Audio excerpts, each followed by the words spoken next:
Subjugating and relying on the labor of women has always been their goal. Listening to this video reminds me of a guy that I dated for about 6 months. I put dated in quotes because we were mostly talking. He was working out of the state. He had a pretty decent job that he traveled to do. And so it was just a lot of phone conversation for the most part, which was good because we needed to get to know each other on a different level if we were trying to take things to a different level. First 3 months, we talked multiple times a day, pretty much all day. And then towards the middle, my mom got sick. My daughter got sick. I'm a single mom. I'm an only child. So I had a lot on my plate. I didn't have the time to entertain him as much. And so he kind of went on the back burner. One day he calls. He's like, hey, the job's over. I'm heading back to town. Can you pick me up? My friend is going to be in this town that's like 45 minutes, an hour away from where we are. Cool. I can do that. Gives us a chance to catch up because we haven't been talking that much. I was trying to flat iron my hair before I picked him up. It was a rush job, so it frizzed immediately. By the time I got to him, it was frizzy. He had tons of comments.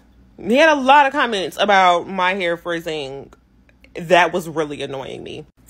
Now I'm ready to get him out of my car. So, like, I'm just trying to be like, all right, whatever. Let's get this over with. And maybe we'll try this again on another day. This is what I'm thinking in my mind. We make a few stops. We get to his mom's house. He goes, I'll be right back.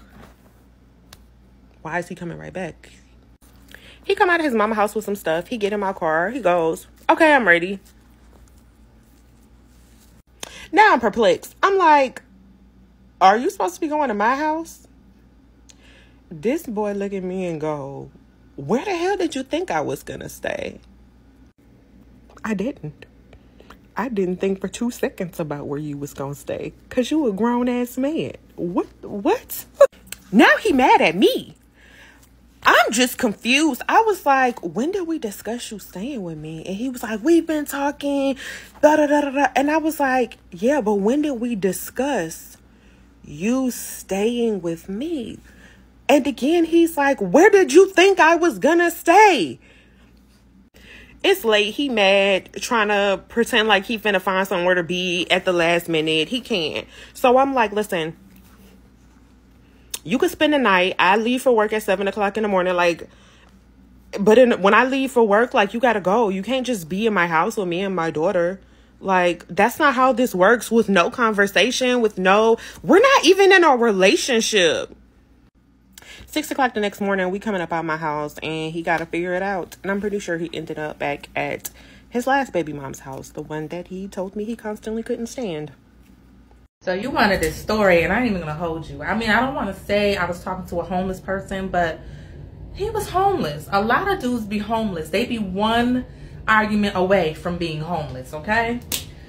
But by all definitions, he was truly on them streets. Like, nowhere to go, on the streets. And I knew that shit. I knew it. So long story short, I was definitely on the rebound. I was rebounding from a horrible, very long situation. And he was somebody that I knew. Like, we already knew each other. We was just always just friends. And then we started talking and reconnecting again on Facebook. So the thing that homosexuals and homeless men like to do is they like to start off things very intensely, very fucking fast, because that's how they're going to get you, especially when you're already vulnerable. So it got very intense in a very short period of time. That's a red flag. That's a red flag for sure. So I was living in Georgia and I had to move back home to New York to get away from the situation I was in. That was the only way I was going to be free from said situation. So I moved my ass back home to get out of it. And so I decided, let me hop into this situation. There was so many red flags. And you know, at the time, you're needing something to just make you, it's like a quick fix. So you need your quick fix. And so what we do is we're willing to ignore all the obvious, which you're not ignoring it. Like, you can see it. You're not stupid, but you're ignoring it. And that's what I did. The sure red flag that should have had me done instantly was like, as soon as I moved back home, he asked to hold my car and I let him. And the next day was like the 4th of July. I never made it to the cookout because he never came back with my fucking car. And so out of embarrassment and not wanting to look like a goddamn clown and a fool not pulling up to the cookout in my car, I stayed my ass at the house. True story. Me and my kids went nowhere. He also had mental health issues, and so due to having those issues, he was always losing jobs because he would have episodes at work. He had some good ass jobs too, like $20, $23 an hour jobs. Like when it was high, it was high. But when it was low, that shit was low and homeless. But eventually, I mean, I always knew that this wasn't going to be a thing that's tangible, a thing that I can grasp, a thing that I could see any future with. It was just basically in the moment. I just want something to make me feel better in the moment. But did I think it was going to be long lasting? No. But sometimes we do things because of what we're needing in spite of knowing the red flags. I keep hearing women talking about men doing these insane things, like asking them to move in on the first date. And I wanted to talk about where this phenomenon comes from the other point of view, from men. And here's a receipt I'm posting about this situation from when it happened several years ago. So I was at the public library just renewing my books. I was sitting in one of their private rooms deciding what else I wanted to get. And these two guys came and started having this super loud conversation. They looked so dingy. I was literally disgusted sitting in the same room. That's when I stopped going to the public library, incidentally. Anyway, so the first guy is saying his aunt or whoever was about to kick him out. This grown man who looked like he was about 40 years old. And the second guy was putting him up on game. Or rather, I guess I have it listed here the other way around. So the first one says, I would let you stay with me if you really ain't had nowhere to go, but you got resources. And the second guy says, I'm literally homeless. She's kicked me out. I got nowhere to go. First guy says, well, you got a girl, right? Or somebody you talking to? Second guy, yeah, a little somebody. And the first guy says, well, you move in with her. Let me tell you what I did. First, I moved in. I got a job. I lied about not having one. And then I lied about the salary when I got caught. I stacked cash till I could move out and get a nice place. Pause. Then the second guy says, that girl you moved in with, I thought you said she had kids. First guy, yeah, but they ain't mine, so I had to do nothing for them except maybe watch them now and then. And even then, now I have to preface this by saying, all this time, they have been talking so loud, I'm sure they could be heard in like the next 3 rooms. When he says, except then, they both look at me. And then this guy moves from where he's sitting to go around the table and whisper in this man's ear. All the time, they are staring at me. And I felt sick to my stomach. And then whenever he says what he says, the second guy breaks out in the most horrific smile you've ever seen in your life. It's like something out of A Nightmare Before Christmas. Anyway, then he responds, yeah, you're right. But I've only been talking to this girl for a minute. What if she won't let me move in? And the first guy says, she probably will. Worst comes to worst, say you love her or whatever. But if she doesn't, or it seems like you might lose her by pushing, you've got other options. Go back home. In fact, I'd say go back home first. And I didn't write all this part out, but he says, pretend like you're sorry. Go back to whoever it is you're living with now and apologize. Pretend like you've changed. And then when you've really worn that option out, you go back to the girl and say, oh, I love you. Let's move in together. And then you stack your cash. And it's all right there. And the guy says he's going to do this. So I talked about this. It's at all income levels. I talked about this in my part-time parasite post. You might meet a guy who is educated, has money and whatnot, and they will still try to move in with you under disguise. Be careful. Friend, this comment is the one. I don't know what's going on, but it seems like a lot of the girlfriends these days aren't even really the girlfriends. They don't like these girls. They are living in their houses. They are driving their cars, and they're cheating on them like crazy. But it's easy to be there. It's easy to be there. Yes, that guy that I found out had a girlfriend, lives in her house, drives her car, took me on dates in her car, and when I found this out, I let him have it. I was like, you a fucking bum. I like men with motion. You out here acting like you got motion, and you only have money to send me because you ain't paying no bills or you ain't doing nothing in that household. And then I wouldn't even be surprised if he done got the money for her to send to me. I'm not shocked at anything at this point. I got a friend pregnant, so my baby mama kicked me out. I visit our son, slip powdered peanuts into her food. She gets ill and begs me to stay overnight to babysit. I hate triggering my ex's allergies just for a place to stay, but she won't help me out. Advice? Sir, go to hell. Go to hell. So let me get this straight. You got her friend pregnant. She kicks you out. So in order for you to have a warm bed and a warm meal, you decide to activate her allergies, knowing that she's allergic to peanuts. That could have been fatal, and your ass would have been to jail. All because your homeless ass needs somewhere to stay? You couldn't stay with the friend that you got pregnant? Bum. Hey y'all. So look, I was having a conversation with a friend of mine the other day, and we were talking about how men will leave one bed and go to the next. Like, it does not make sense as a woman for you to allow a man to break up with someone, right? And within 24 hours, he's in your bed.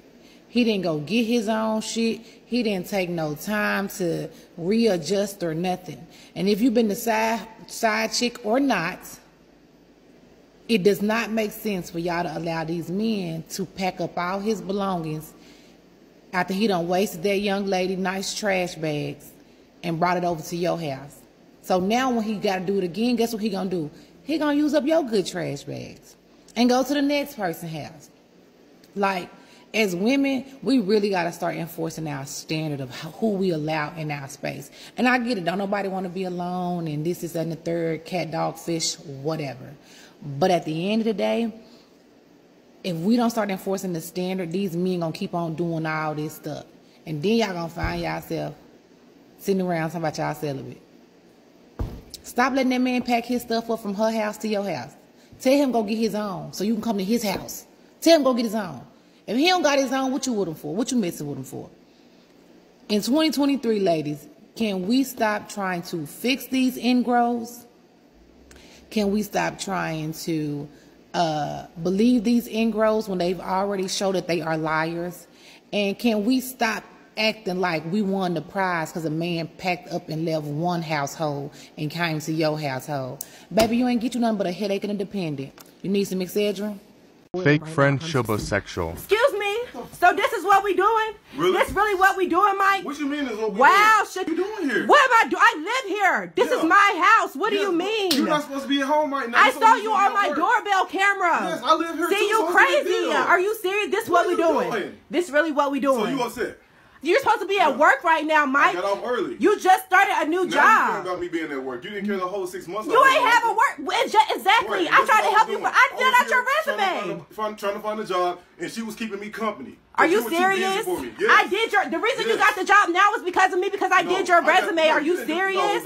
No, that doesn't matter. You're wilding right now. She was here for me. You weren't. Every time I would get here and wait for you, you were too busy. You would be working all day. You wouldn't even cook. You weren't cleaning. What? I was working 12-hour shifts to take care of you. I myself for 12 hours. You didn't even check up on me. And you wouldn't do nothing. She was here for me. She was here for me, not you. 12 hours in a day. She was here. She was the one that was keeping me company. She was the one that was calling, texting me, and checking on me, and making sure I was good to go while you was at work all day. You know good, bro. Shakira, are you serious right now? Good.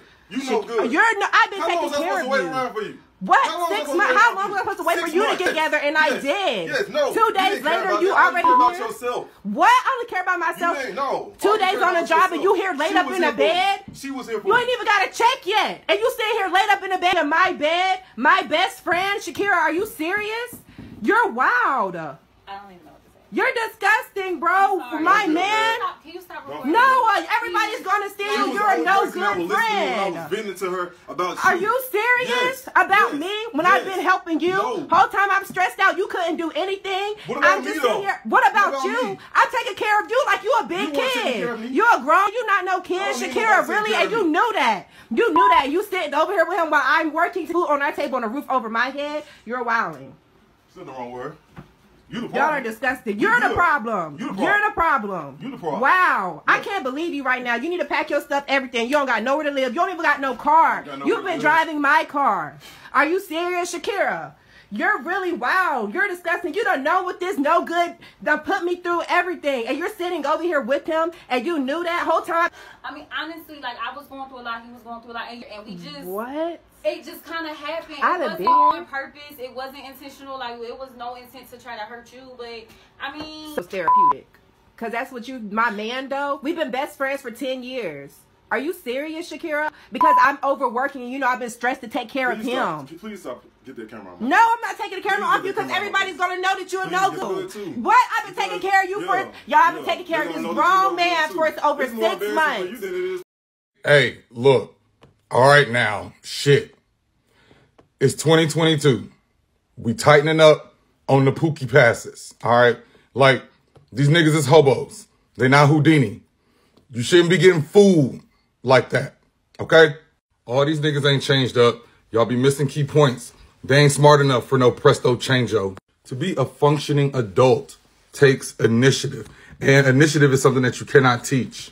And no, it does not potentially get there either. That's why the Pookie passes is getting cut off. Because that potential shit too. Like I said, potential is nothing but manipulation wrapped in martyrdom. That's it. Failure to recognize initiative and belief in potential is what is fucking y'all up. Recognizing a lack of initiative is so easy, it go right over your head. So let me help you out real quick. If this motherfucker does not take the initiative to shower before his body starts to stink, then he will not take the initiative to get up and go to work, to get up and find a job, to get up and get a car, to get up and provide for you, to get up and be a better husband, boyfriend, father. It will never happen. If he was comfortable enough to sit in his own filth, then he will never take the initiative to do any of that extra shit. And if you are raising a son that is 12 years old or older, and he will sit around until you make him get in the tub, you have a problem on your hands. So when he invites you over to a stinky room to lay down with a stinky body, that is a red flag. You can fuck all that potential shit. Because when you say that, you don't get to talk about him when that shit don't work out either. Because all you're doing is using potential to manipulate him to be what you want him to be so you can take credit for it. It's all self-serving. It's all ego-driven. You have this mentality of, oh, I can do what no other bitch has been able to do. And then when you end up like every other bitch that couldn't do what none of them was able to do, then you want to... No, we ain't having none of that. None of that. No Pookie passes. Y'all love taking piles of shit and trying to mold it like it's a motherfucking clay. This ain't Ghost. Y'all be flinging and working that pile of shit just so y'all can say, look what I did. Look what I created. Look what I turned them into. But the only thing we're going to be looking at is your broken, and mad ass. Leave that shit alone. Bums attract bums. Oh, yeah. No, I agree with that. I agree with that 1,000%. No, but I think it's more than that. I think number one, bums are easier to control. Yes. Women nowadays, since y'all are becoming men, you really like control. Yeah. But number two, and I think this is what's more important, and I think it's what's more vital, is that bums don't demand as much from you. Mm-hmm. So you are the best thing that ever happened to him.